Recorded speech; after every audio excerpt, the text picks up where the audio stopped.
Today we have legs, and it really depends on how I feel today, but I know for a fact I want to focus on the outside of my quad and my hamstrings, but I'm going to start with calves because I am bringing up my calves a lot more. So I'm going to put this down, and I'll pretty much say whatever comes to my mind. I don't know yet. Again, day 2. But look at it. I used to not be a fan of hot sauce. Now you catch me double fisting hot sauce. So, yeah, I don't know what's up in my taste buds, but I'm going to get after it. I'm freaking starving.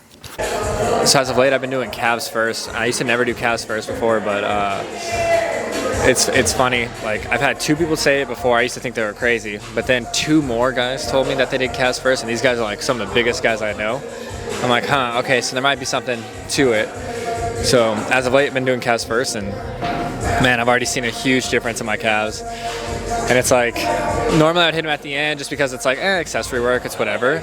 But it's like, you get tired already from hitting quads and hamstrings, so you're like, you don't really put too much into it. So one of my mantras is, we make our weaknesses our strength, and my weakness would be calves, forearms, things like that. And so it's like, those are the things that you have to put at the beginning and give it the right attention, like primary attention, instead of just throwing it off to the side.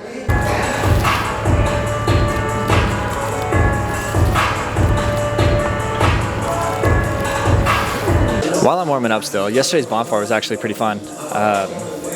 Ended up playing spike ball, and I got this point where I did like a no look, and I smashed it onto the net, and I don't know, it was a pretty cool point, so I decided to celebrate, and I tried to do a back handspring, but then the sand sucked in my hands. So basically it was like a backflip straight onto my face where like I paused and I did like this, like my legs were hanging over my body like this, and I was doing like a handstand on my face for like a good like 2.5 seconds. So that was hilarious. I'll actually post like that. They got it on video, so I'll post it on at the very end. But yeah, good shit.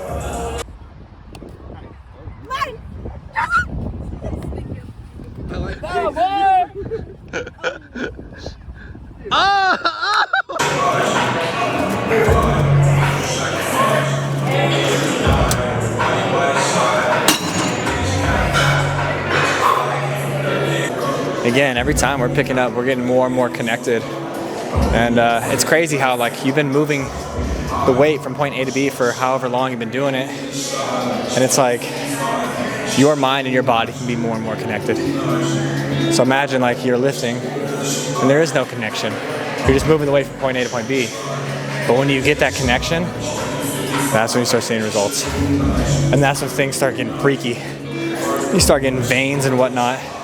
You start getting size, start getting proportion. You start to look symmetrical. You start to look like a Greek god. And the aesthetics just go crazy. I went to the restroom right now, and I just felt like my head outside of itself throughout this whole workout.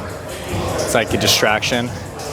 And I find myself subconsciously wanting to just go home and just like be done with the exercise or to be done with the workout and just go home and like do the next thing on the agenda that I have to do. But then it's like I remembered, oh, like, well, this is my job. This is what I have to do. I come in here, and this is what I look forward to every day is working out. Like, just get your mind in it, get locked in, film, work out. But it's like, I don't know how to explain it. You just have to remember, like, not to have your mind in the future of like, oh, screw it, I'll just go to the next thing and I'll just do it tomorrow. No, you just do it now. Do it now, lock in, focus, do it now. And yeah, so I had that thought process while I was in the restroom. And yeah, I feel like that's just how we go through life. It's just like, oh, we'll just go to the next thing, go to the next thing, go to the next thing. And we don't just stop and stay where we're at. And it's crazy because this is what I love. Like, even like the thing that I love most in the world, I still will subconsciously want to skip. So it just goes to show how powerful that is when your mind isn't in alignment with yourself and your mind isn't inside itself, it's like outside itself. It's worried about all the people around you. It's worried about all the different types of energy, like everything that's going on. And because your mind is thinking about these people, it's not within yourself. And when it's not within yourself, you're not in harmony with yourself. And when you're not in harmony with yourself, you're not acting in nature. You're not doing the things that you love to do. It's like you're just living, just being, but not like actually present. So lock the fuck in. Oh, even better yet, be aware that your mind is outside itself.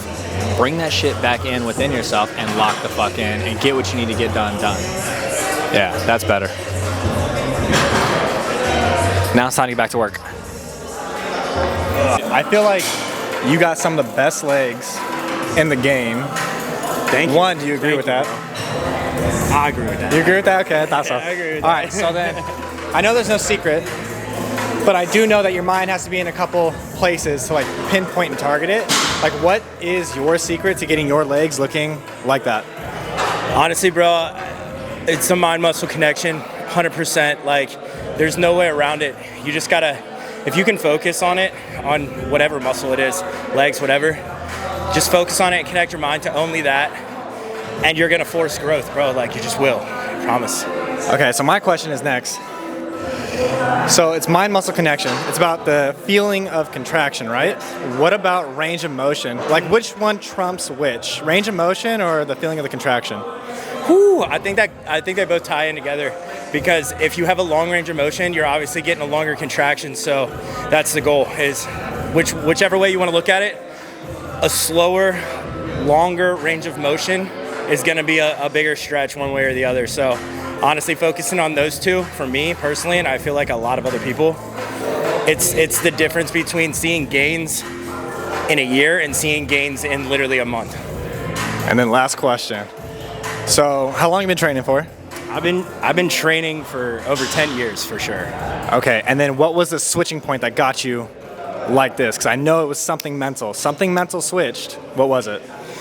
You know, honestly, it's just adjusting to the diet part of everything. Where I come from, bodybuilding isn't even a thing. Like, you play sports and you build your body like according to whatever sport you're playing. And that's basically it. Like, there is nobody competing where I'm from. Like, in Ohio, nobody does bodybuilding shows and stuff. So the thing is when I got out here, I realized how to eat right and train properly.